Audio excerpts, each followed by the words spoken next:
Hi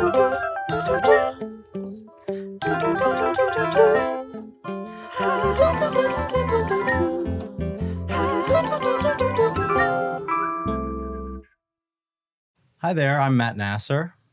I'm Claudia Baez. And this is How Does the Art World Work? We're missing Bart, Yes. but we're going to have to make do without him. We brought two fabulous people that are my very good friends and also my gallerists in Querétaro, Luis Piña and Jorge Gutierrez. They manage a gallery called Galleria HGZ. HGZ. Wonderful. Perfect. And Querétaro is in Mexico. It's in Mexico, Let people know that. It's in Mexico. Yes, we're missing Bart because he's opened a triennial of Latin American art that opened last night, and he's busy with all kinds of crazy things, so we're giving him a break. But we're so happy to have you. Thank you. Thank you for having us. How do you find New York, the art world in New York? Well, besides very, very rainy today, it was a big thing to come up here, but it was nice. New York, it's very, very, very bubbly, I think, the last weeks. I don't know if it's because we're with Claudia, but we've been like going around in rushes all week. But we like it. We like New York very much. The days we've been here, I just realized a lot of artists we like are having shows. That's always great and comes handy. See, I told Jorge that this has been our work on paper trip because we've seen work on paper everywhere. Oh, really? Yeah. So which artist comes top of mind? Lisa Yuk-Savage, which is at the Morgan Library Museum. With works on paper. Works on paper, yes. Fabulous. And then oil on painting at the American Art Catalogs down somewhere in Chelsea. Like by the first, yeah. See, What's the name of that one? I cannot. Sorry. Oh, I thought you said a name of an Yeah, artist. it's American Art Catalogs. Yeah, it's like a so small it's a group show yeah, of drawings Yeah. in Chelsea somewhere. Oil Sounds painting, good. Yeah, it's like you never know what you're going to bump into and what you're going to see. You just have to try everything and walk around and walk in and out. Yeah, we did that in Tribeca. That was fun. We did. It was really interesting for us because we sort of get like this gallery hopping dynamics at Mexico City, and we try to enjoy that. But here it was a little bit different, no? And like seeing the new spaces that share, like galleries sharing spaces, that is a really interesting point to see, like the evolution of how the dynamics work in different cities. And I think that's really congruent due to the high costs of having or maintaining a gallery. So it's been a really eye-opening trip for us.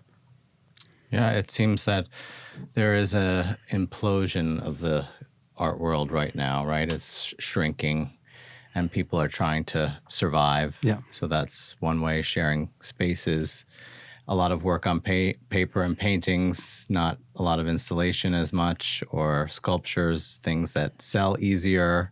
Has to do with the logistics too. Sorry for Logistics of shipping is a huge everything, yes. Yeah. So it seems like there's a contraction, and we're seeing that in New York as well as in Mexico. In Mexico City too. Yeah. Even in the pieces, like people are galleries and people are selling. Like you can see, I was really surprised. Like in Mexico, we have these things with big paintings and all of that, and like you want big, you want to go big. Whenever you like want to spend some money on art, you want to like presume it, and everyone to everyone to see it because of its big size. And like in this time of the year, I see like everyone's changing a little bit that dynamic. And we just went earlier to the, I think it was the 71st Gallery, and I saw that it was the small paintings that were sold. So that was really interesting also to see and to watch, like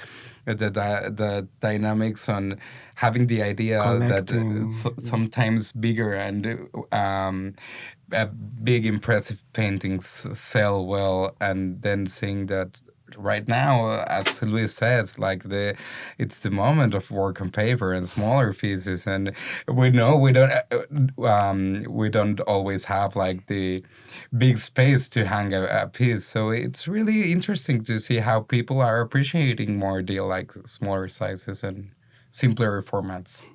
Absolutely, yeah. And I saw a wonderful exhibition.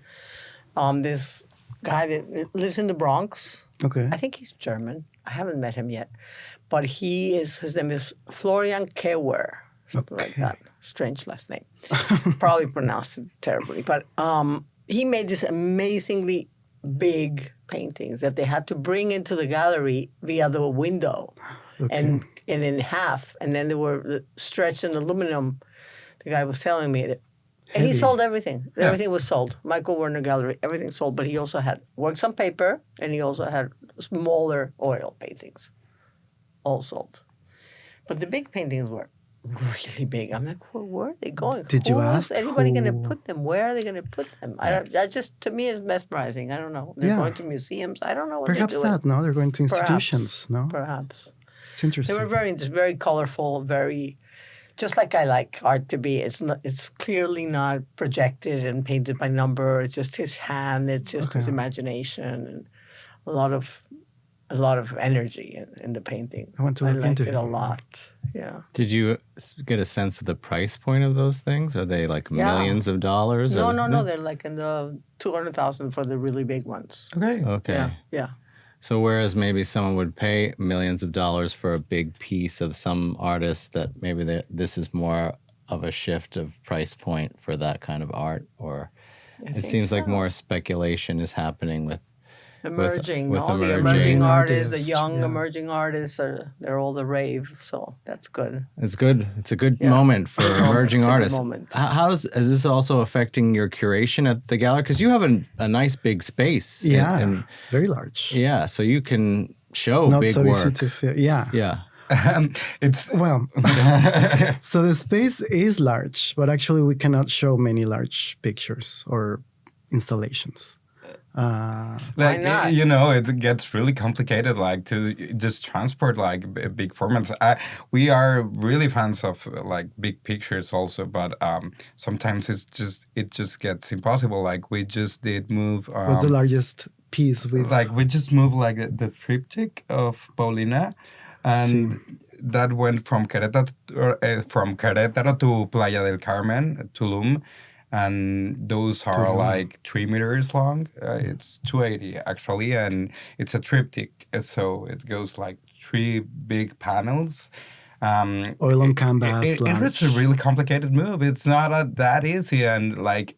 And they came from Chile, Claudia. they were all the way from Chile to Querétaro. So don't they come rolled up and then you stretch from them? Chile, yes. From Chile to Querétaro, they came rolled up, but from Querétaro to Playa, they were already... You just wanted to keep them stretched because Yeah. want to paint in the neck to unstretch. Yeah. And also unstretching is not that easy. Yeah. You make holes on the painting when you are stretching. It's very complicated. It's not easy, no. Yeah, it's not easy.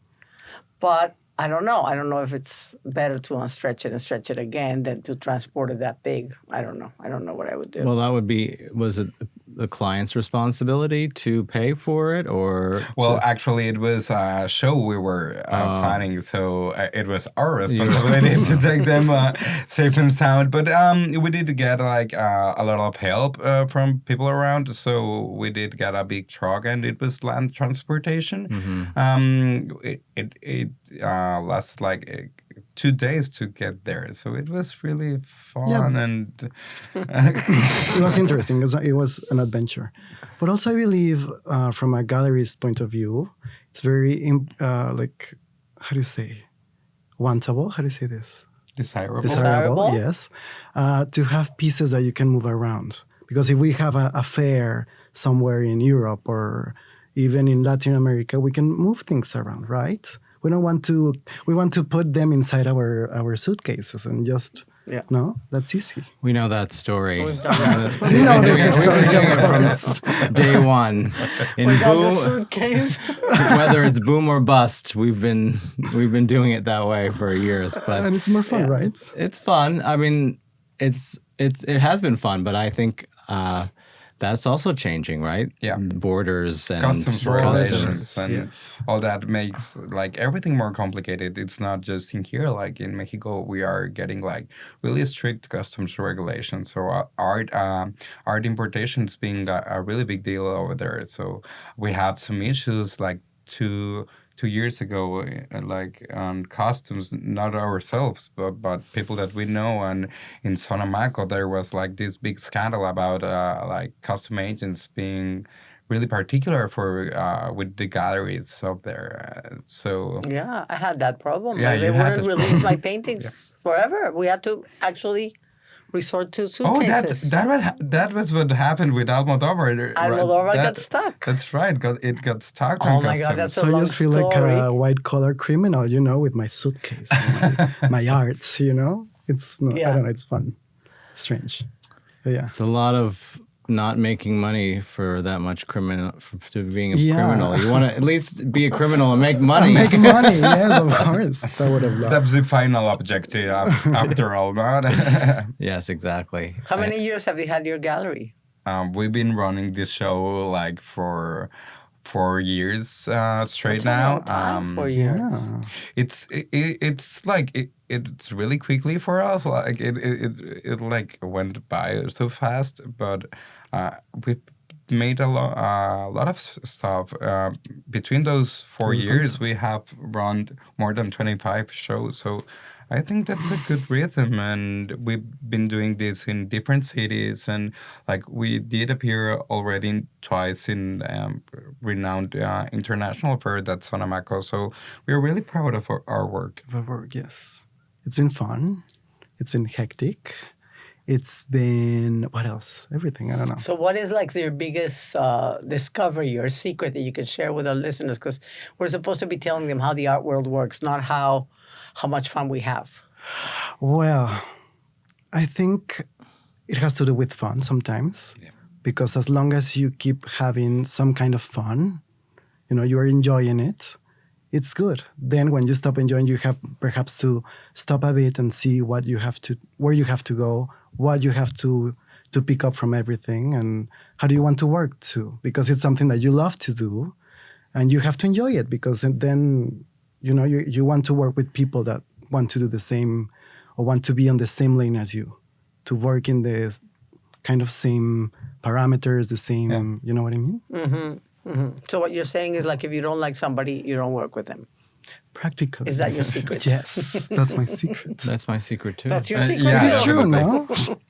I think one of the most important parts of like being on this job is community. Like maybe sometimes we think as a competition, sometimes we make teams, we gather our allies, but then we forget that it's all about community, and to make community about this stuff, it's not seeing it either as a competition or a teammate. It's just a matter of making the art world work for all of us, like as a society, as a community. So let's talk about community in art. I think that's the biggest secret of all, and that sometimes we don't get any chance like to do or build for the community. We are just like in our perimeter or in our closed, wide, beautiful box, and we forget about everything else. So, are you talking about opening up the gallery too and letting new people come in? Is that what you're saying? Like No, growing well, the career? it's- Or are you saying you have a group of collectors that you work with intensely, and then they kind of become your family? And once you have a nice group of collectors, I That is guess you don't true. have to Yeah. worry that much. So you have people that are for sure going to buy whatever you show them. Yeah, it's about building the community around you, and building not just like those strong bonds, but having a gallery is to educate. One of the jobs is to educate. At least in Querétaro. At least in our town, that it's a really small town. We don't work like with the big capital of art like some cities does, or it works a little bit different. So you need to educate your audience. So whenever you educate your audience and you get more people engage on the subject, they will understand more. They will try to engage more with your activities, whatever you're showing, your artists. And then I think that's building a community, supporting your work and supporting your artists. So you get in these dynamics where you get to like educate the viewer, and or you get to talk a little bit more with the more educated viewer, and you build within that, and that's what gets buyers in the long way, because you may have your like client base, and we all want a strong portfolio, but it's the other part is really important too, because those are the buyers of the future. I think that's a huge point. Educating, that's a big, I think we've taken that for granted, and is partly why things are going south for the art world right now. I think there's a whole generation of older collectors that understand, sort of helping artists and sponsoring artists and collecting to support artists and following someone for their career and creating value through that journey. And I don't know if it's passed down so much to younger people. And now there's the collectors are dying, and their their children and their grandchildren don't have that education, that engagement. Yeah. I think also there's a lot of this podcasting going around and people interviewing each other and having, like collectors explaining things and curators. Somebody was saying that it's the moment of the curator. Yeah. Nothing can happen without a curator now. I read an article about that like curators are being like everything in the Italian scene, so it doesn't matter which artists are you presenting. It's more what about the PR strategy and the curator is. So I think that's where we're going downside a bit. I mean, it's important. Right. The way to show and to interact with people, it's one of the most important things. I should appreciate the that. thing But is, like they make certain curators are the stars. Yeah. Right. So it's when the writers are the stars. Right. It's like if you have to have always a star, if that's necessary. So if you're not working with the ex curator, then you're not feasible. It doesn't count as much. And God knows we all may make mistakes, and we all have like a grain on our shoe sometimes. So we're not perfect. It's just opening to possibilities and listening more. For sure.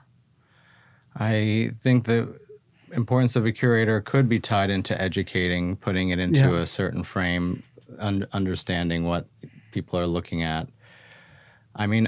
I also think it's just I have a hard time being able to look at art now. I'm just like so saturated between wars and politics, and it's just, and AI is taking everybody's jobs and making everybody an artist won't be necessary, and it doesn't matter because everything's going to blow up and everything. And it's like, okay, let me sit down and look at this painting right now. You don't have the mind to see it, right?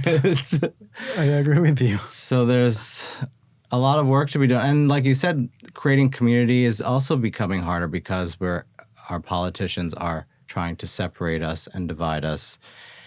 And, this art world is a global world. It is very much, we go, it's like a caravan, right? You go to this art fair, you go to that art fair, you see the same people. It's not a large community, but it's becoming strained by... It's very insular, by, for sure. Yeah.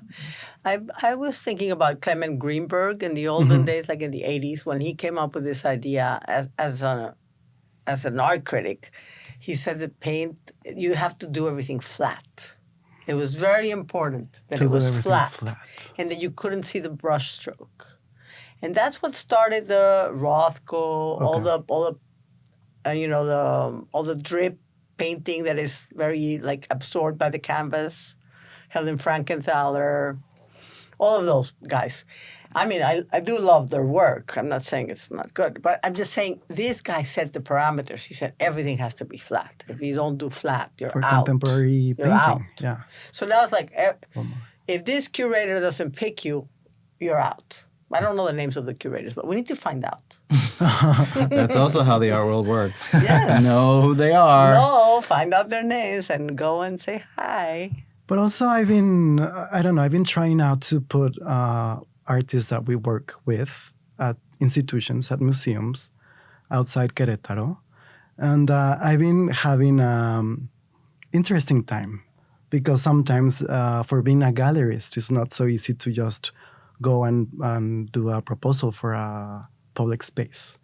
But also, I've been like really not saying I'm a gallerist. You know, I'm just working with Maria Jose, for example. No, we're trying to get a place for next February for a piece that is it's a project that came up from an investigation on how do you say the fireflies? No, in the forest.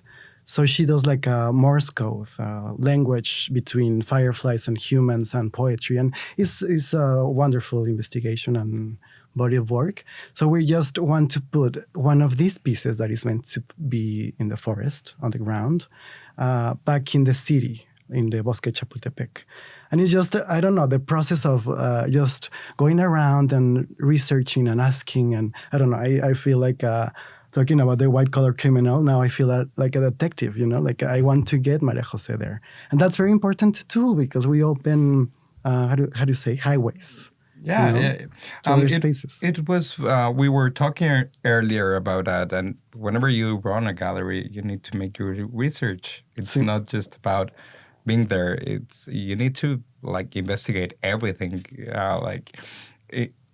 In our like corner, we have to investigate about topography. We have to investigate about like the background on materials for being in our best to assist the artists. We need to figure it about lighting, about color, about everything. It's just something. Some people think it's simpler to be in the art world, and it's not. It's really a complex task that we enjoy. That we enjoy sometimes. Sometimes.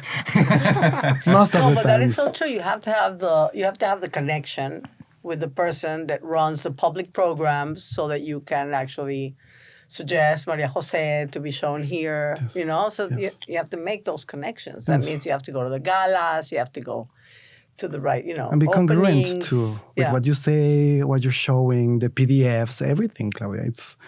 But it's fun. No, and all of the nightmare in the computer. Just shoot me now. Oh yeah. I don't also- even know how you do it. It's It also impossible. helps to have money, like Hauser and Worth. This opening, they had like 4 of their artists were in museum shows, which they also sponsored because museums aren't having any money. I mean, we've talked is about true. that before, but access, you do it that way where you're working and grinding That's community, and right? community, or you write a nice big check. So that's also how the That art world also works. That also Yeah, works. we but don't- we've seen like in general the art world this year has been like that. In Mexico City, many important galleries from United States, from Europe, are closing this year because they cannot maintain Afford the space. maintain the operational costs of the gallery. And once, like perhaps 7 years ago, when everything was starting up with Mako, well, not Mako, but Mako was finally like stronger and more, galleries from outside Mexico went to Mexico City just to have like a foot down in that very interesting, you know what I mean? But this year, everything is coming down and everyone's starting to share or to close or I don't know. But it's a good year to, when everything starts to unsettle. Yeah, when everything is moving around. You see the structure and then you can just like Power dynamics are changing. It's just the new globalization issue, and well, it's not an issue, but you can get way further online than with a physical space sometimes, and we forget that sometimes you need to do just something more than just watching the images of the painting online. You need to like be in the same space, the same energy, breathing in the textures, Really, the really canvas. good. How many times have you gone to a gallery that has a particular smell? I love that. I really I love appreciate the show that detail. you made for me. I'm so grateful for that show. It was my most favorite show ever. I don't think I will ever have another show like that. I mean, the way you put every one of my paintings in a room, making sense with the component next to it. Like I love that telephone. You pick up and you hear Miguel Bosé singing, and then in front of it was my painting. I mean, the room of La Piel que Habito was incredible. I mean, it was just out of this world. You made me cry, and I was so happy. And I will forever be grateful. Thank you. And it's so important to figure out also how to, whenever you do a gala, how to make it a successful gala, how to make the money. You have to have somebody behind you that knows how to do these things right, because these galas can be so goddamn dreadful. I just went to one, and it was just absolute murder. So, yeah, you have to think about maybe, like, you need to access somebody else that, like, says, let's do it this way, like, You need pick somebody's community too. brain, Yes. because it can't just be like, let's do. People have to know what they're doing. Yeah. If you don't know what you're doing, it's a disaster. So what would you say? Oh, sorry, Matt. Galas can be horrible and they can be wonderful. Right. Art fairs can be horrible and they can be wonderful. I think Zonamaco is one of my favorites. It's a great. Because You they have art actually fair have there. nice Yes. food and they create environments. Because you're going to be there all day. It's a huge fair to see all this huge stuff fair. and to just like, and Claudia has complained about this, like to have like a stale sandwich in a refrigerator is the only thing you It's get. awful. Yeah, it's not good. It's not good. great, but food helps with community too. Absolutely. And drinks. And drinks, which is also stopping. It's also There stopping. was- What do you when mean? we were hopping around Tribeca, they just had like seltzer in a the La Croix, bucket. yes, the La Croix Yeah, thing. yeah. I mean, Hey, I know it was things are nice to tough, have but come something. on. Come on. So that's one secret for a successful gala. Definitely. A successful Cocktails. gala has to have an excellent auctioneer. You can't do Yeah, a gala agree. without. If you're going to have an auction, So we you have to a- research the auctioneer. Sorry, we have a gala in Querétaro. You do? Yeah, which is very interesting. And lately it's been flopping. I'm gonna say that is, Because people are used to it and they're tired of yeah, it. they don't want to buy it anymore. It's not interesting. It's very stiff. So we were just wondering about this some couple of months ago, how to make like a new, bubbly, fun gala to go. Because Right. they can be fun, right? Yeah, because people actually like to go to galas. Yeah. But then when it's a disaster, you're like, oh my God, I should have stayed home. So it's a complicated situation. It needs to be revisited and paid attention to for sure.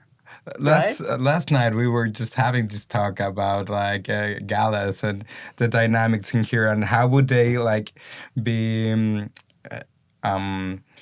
translated into the Mexican context, and we wanted to try like we were just talking like mimicking like what would happen if we do these gala dynamics on Honoring Querétaro and someone. in Mexico, and when we have to honor someone that's been a big patron, and when we have to like to watch certain details that we don't do, and I think it would really help our scene. We were just talking that it may be like a dull dynamic by now for you guys, but for us it maybe can be a great way to get people that are not involved in the art scene in Querétaro. I am strictly talking about Querétaro, and it's a really great way to get some money on the scene, some So money just that it's invite not me. there. I'm offering my free services. Thank you. I will listen to everybody's speech and I will tell them when to stop.